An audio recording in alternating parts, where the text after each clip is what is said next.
think we can all agree being a teenager is tough. Now, just imagine being a teen with a parent who's a preacher. Tonight, we're going to introduce you to a young woman who says being bad was her reaction to the good book. She's just one of the stars of Lifetime's new reality show, Preacher's Daughters, poised to take the airwaves by storm, as ABC's Neil Karlinski reports.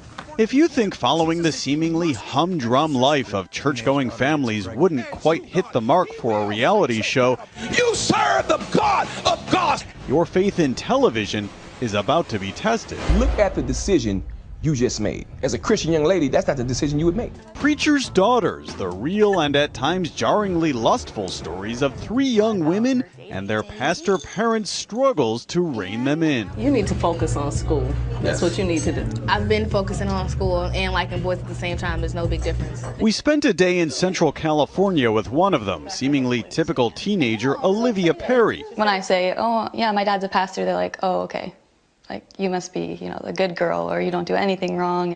Anxious to prove her classmates wrong and fit in, Olivia spent a good chunk of her teenage years living a life filled with sin. I was hanging out with the wrong people, doing drugs, drinking, going to parties all the time, and seeing boys, doing things with boys. And I honestly loved the reaction that I would get when I would be like, yeah, my dad's a pastor, and be like, oh my gosh, you're a pastor's kid and you're at a party. In an unchurch-like but perhaps very reality TV-like moment, her straying from her faith and parents came with a most unexpected consequence.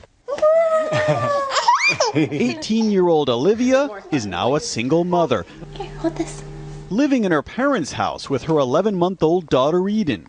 She says her life is finally back on track, thanks to one unforgettable weekend fueled by drugs and alcohol. What changed then? What was the moment? I got my license suspended after I got in the car accident, and then the next day I found out that I was pregnant. And The next day? So it was just a weekend of, whoa. Today, her parents see baby Eden only as a blessing, but getting here wasn't easy. I felt sad and, like I said, disappointed with Olivia's choices. But I would say my faith really helped me get through that. Did you question yourselves and your roles as parents? Did you feel at all like you failed? Yeah, I don't think any parent could watch their kids go through difficulty and not go, what did I contribute to this? So definitely. The show is filled with this sort of thing, including one preacher father's worry that his daughter will turn to porn. What's this about some porno? God, please don't ever let my daughter become a porn star. And there was the preacher mom embarrassing her daughter with a sex sermon. I am not just talking about penetration sex, okay? I'm not just talking about that. I'm talking about everything. Later, the same mom grills a prospective boyfriend with a cringeworthy interview and written contract. Have you kissed her yet? I have kissed her. You kissed? Olivia and her family face the uncomfortable moment she has to tell her parents she isn't sure who the baby's father is. So, how Eden is Sean's. There's also a possibility that she could be this guy named Chase. The critics are pouncing already.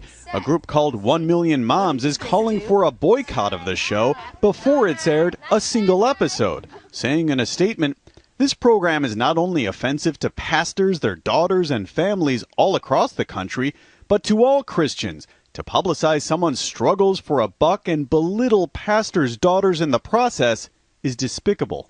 The Perry family strongly disagrees. They believe showing off their missteps will help others with their own challenges. You will be fairly or unfairly judged. I don't mind being accountable for the decisions I make and for the things that I do. But I think judgment from afar, it's unfortunate in our culture. We have a culture where cowardly people can become very brave behind a laptop computer. Olivia is now enrolled in community college. She has a job and says having Eden was the best thing that could have happened. And she's no longer embarrassed to be a preacher's daughter. I'm proud of it now. I I love that I'm a preacher's daughter now. I don't want to prove it wrong or, rebel against that label. Like, I'm okay with it. I'm Neil Karlinski for Nightline in Oceano, California.